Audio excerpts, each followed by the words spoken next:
माणुसकीला काळिमा, कपड्याला शी लागली, आईच्या बॉयफ्रेंडने 3 वर्षाच्या मुलाचा गळा दाबला.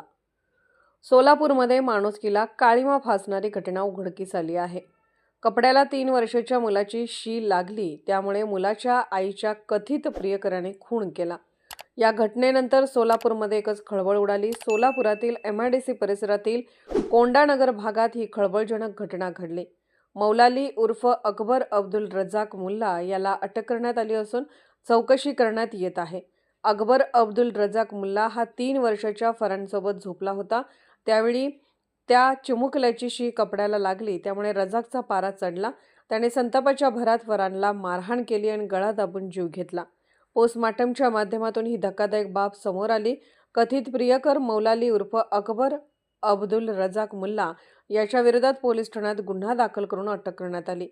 3 वर्षाच्या चिमुकल्याची आई शैनाज जफर शेख यांनी MIDC पोलीस ठाण्यात फिर्याद दाखल केली आहे.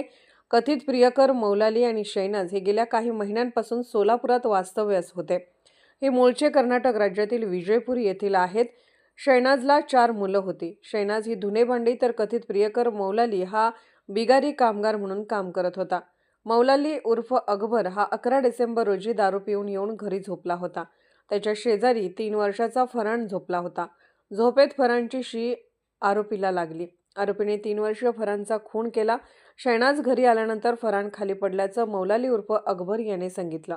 फरान एका खासगी रुग्णालयात दाखल करण्यात आलं. त्यावेळेस तेथील डॉक्टरांनी शासकीय रुग्णालयात घेऊन जाण्यास सांगितले. मात्र मौलाली उर्फ अकबर आणि शैनाज यांनी कर्नाटकातील विजयपूर येथे ST स्टँडवर गेल्यानंतर मौलाली उर्फ अकबर पळून गेला. त्यानंतर शैनाज हिने पहिल्या नवऱ्यासह शासकीय रुग्णालयात दाखल केले असता फरानला मृत घोषित करण्यात आला. या प्रकरणी विजयपूर पोलीस ठाण्यात गुन्हा दाखल करण्यात आला आहे. सोलापुरात हा गुन्हा वर्ग करण्यात आला.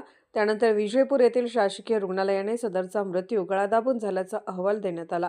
आरोपीला सोलापूर MIDC पोलीस यांनी अटक केली आहे.